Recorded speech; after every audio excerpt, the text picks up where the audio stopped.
Gateron black inks.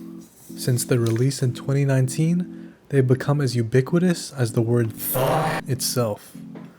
And even though inks have had their fair share of issues, people still keep buying and praising them. So, do the new box inks offer enough improvement to justify buying them over regular inks? I say, yeah. But let's run through some of the differences, and you can be the judge. Arguably the worst thing about regular Gateron inks is their terrible stock springs. They're some of the crunchiest, pingiest stock springs out there, and the fact that you're pretty much required to spring swap a 75-cent switch in current year is honestly absurd. So, I was very glad to discover that the stock springs on the box inks sound great. There does seem to be a bit of oil on the springs and the leaves, but it makes a world of difference. The lack of spring and leaf ping is honestly comparable to recent JWK.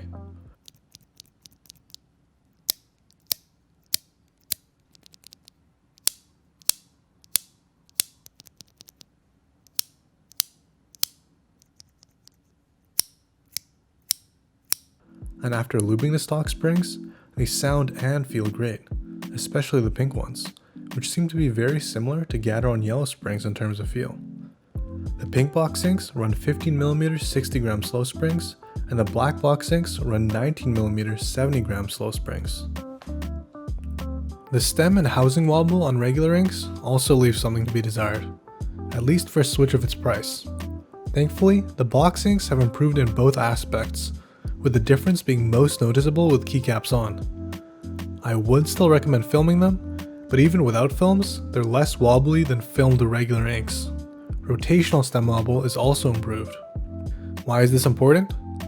Well, thanks to Doakyz, who you should follow on Twitch, I've recently discovered how terrible the rotational wobble is on every boba variant, even though they have great cardinal direction wobble.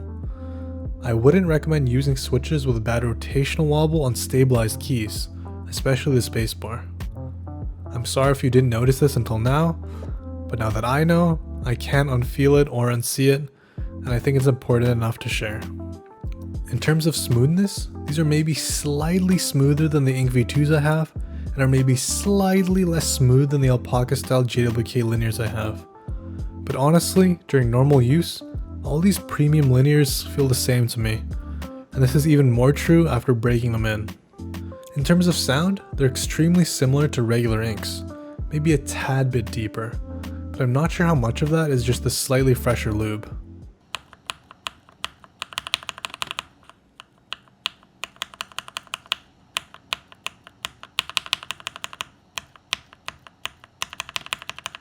Now here's the one potential compromise.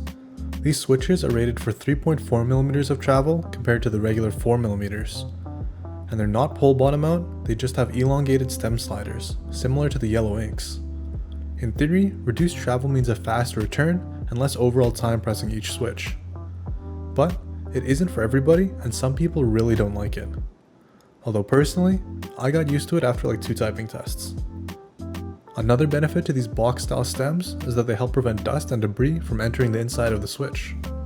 Overall, I would recommend these over regular inks if you're looking for that signature ink sound. But otherwise, most JWK linears give you more bang for your buck, and there are so many to choose from nowadays. Regardless, box inks are still a great switch, and if you're interested in picking some up, check out ELBoard and use discount code TechBro to support the channel and get 5% off your order. Without further ado, here's a quick sound test comparison of box ink stock versus lubed versus regular inks.